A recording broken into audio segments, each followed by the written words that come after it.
మన దగ్గర ఉన్నది పేషెంట్ నర్సయ్య గారు, 80 years ఆయనకి. మెనీ ఇయర్స్ బ్యాక్, చాలా సంవత్సరాల క్రితం ఆయనకి స్పైన్ సర్జరీ జరిగిన తర్వాత కొంతకాలం బాగానే ఉంది. తర్వాత నొప్పి అనేది పెరగటం మొదలైపోయింది. ఇప్పుడు ఆయనకి నొప్పి ఇక్కడ నుంచి మొదలుకొని కింద కాళ్ళంతా కూడా చాలా నొప్పి అనేది వచ్చేస్తా ఉంటుంది. ఇప్పుడు ఆ నొప్పి ఎందుకు వస్తుంది? తనకి స్పైన్ లో ఏం జరుగుతుంది? ఇక్కడ మనం చూస్తే ఆపరేషన్ చేసిన తర్వాత ఇది ఫ్యూజ్ అయిపోయింది. కానీ ఫ్యూజ్ అయిపోయిన దానికి కింద డిస్క్ ఇప్పుడు డ్యామేజ్ అవ్వడం జరుగుతుంది. అలాగే పైన కొన్ని డిస్క్లు నిదానంగా డ్యామేజ్ అవ్వడం జరుగుతూ ఉంటుంది.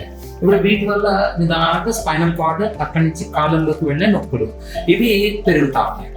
ఇది ఆపరేషన్ జరిగిన తర్వాత వేరే చోట్ల కొత్తగా ప్రాబ్లమ్స్ రావడం అనేది చాలా సాధారణంగా చూస్తూ ఉంటాం. ఆయనకి పెయిన్ రిలీఫ్ ఇవ్వాలి. ఇంకొక ఆపరేషన్ ఈ వయసులో చేయటం సాధ్యపడదు. అది కూడా రిస్క్ చాలా ఎక్కువ ఉంటాయి. కాబట్టి వీలైన వాటికి చేస్తాం. ఇప్పుడు మనం ఏం చేయబోతున్నాము, ఈ లోపలికి వెళ్ళి ఇది కొంత వరకు క్లీనప్ చేసుకొని ఎపిడ్యూరోప్లాస్టీ అంటాము.